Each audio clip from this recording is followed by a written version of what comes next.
Chapter 1. The Legend of the Unlucky Deliveryman. Scene 1. The Raccoon City rooftops. Dawn. The faint glow of dawn filters through the towering buildings of Raccoon City, painting long shadows across the maze of rooftops. A lone figure, hunched against the biting wind, clings precariously to the edge of a water tank. It's Kim Jin-woo, our unlucky hero, who's just successfully navigated the city's most treacherous alleyways and fire escapes to reach his destination. But his victory is short-lived.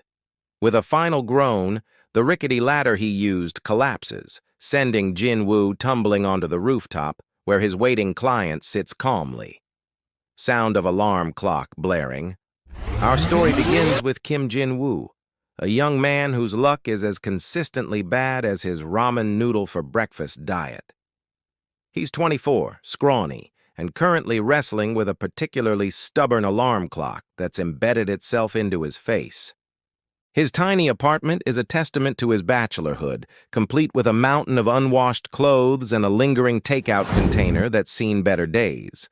As he fumbles with the clock, his eyes fall on a faded poster of Crimson Fist, a legendary martial artist.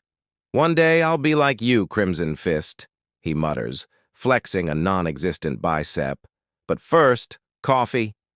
With a valiant effort, Jin-woo wrestles himself free from his covers and stumbles to the kitchen. Scene 2. Jin-woo's tiny apartment, morning. Now, clad in his ratty bathrobe, Jin-woo stares dejectedly at his reflection in the microwave door. His messy black hair, perpetually tousled, does little to hide his bloodshot eyes. Underneath them, his face is a roadmap of misfortunes, each line and freckle telling a tale of yet another mishap. The doorbell rings, interrupting his misery. On the screen, a food delivery man braves the downpour, holding out an umbrella to shield his bike's cargo. Jin-woo signs for the package, a hefty, glowing box that seems to hum faintly. He runs a hand over its surface. It feels oddly warm. Setting it down on the table, he returns to the stove, trying to revive a dying flame. This better be worth the trouble, he thinks, reaching for a spoon. He's about to dig into his breakfast when the memory of his previous delivery surfaces, the one with the strict instructions to wear a rubber chicken mask.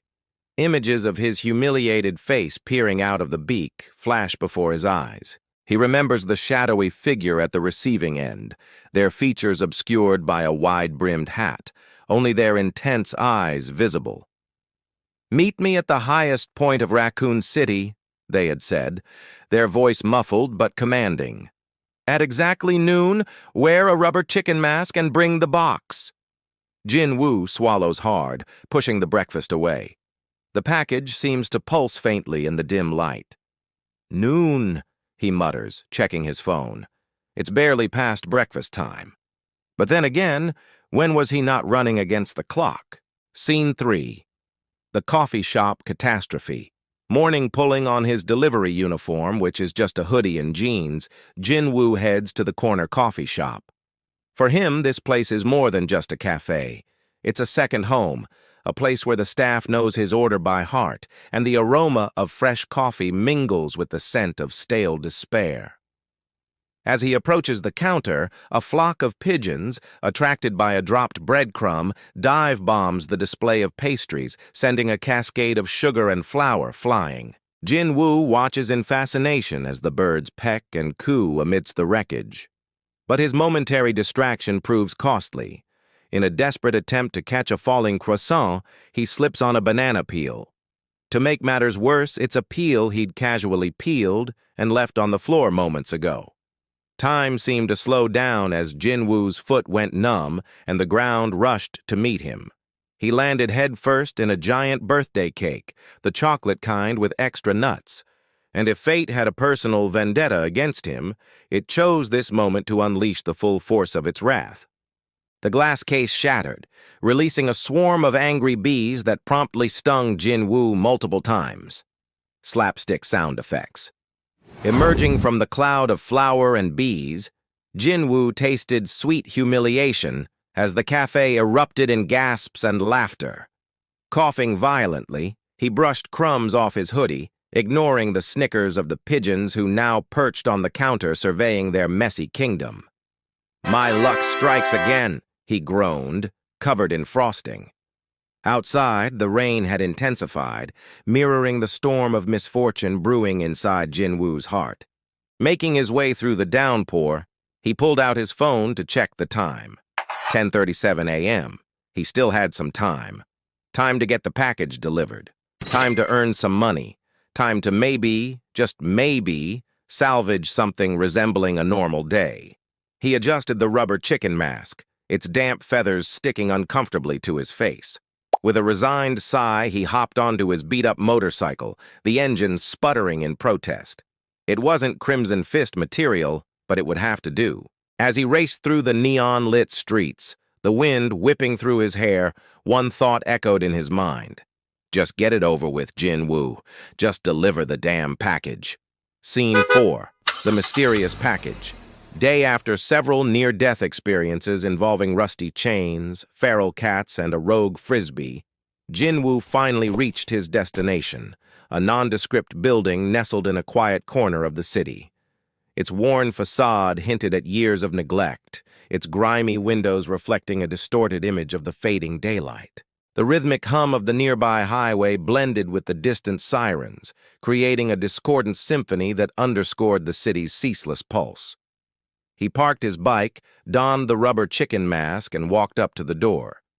The package felt heavy in his hands, almost as if it were pulsating with an energy that defied explanation.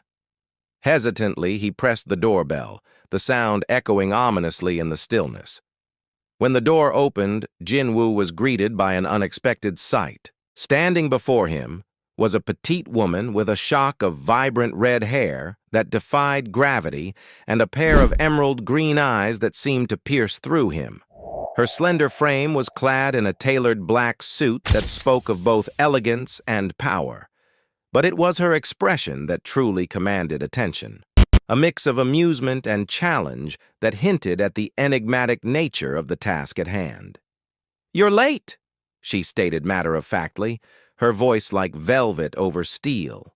"I expect punctuality from my contractors." Her gaze flicked to the package in Jin-woo's hands, a knowing smile playing on her lips. "And you seem to have brought the proper attire." Jin-woo shifted uncomfortably under her piercing stare. I brought the package," he stammered, holding it out to her. The woman took the package without a word, her fingers brushing against his in a fleeting moment of contact that sent a jolt of electricity through him.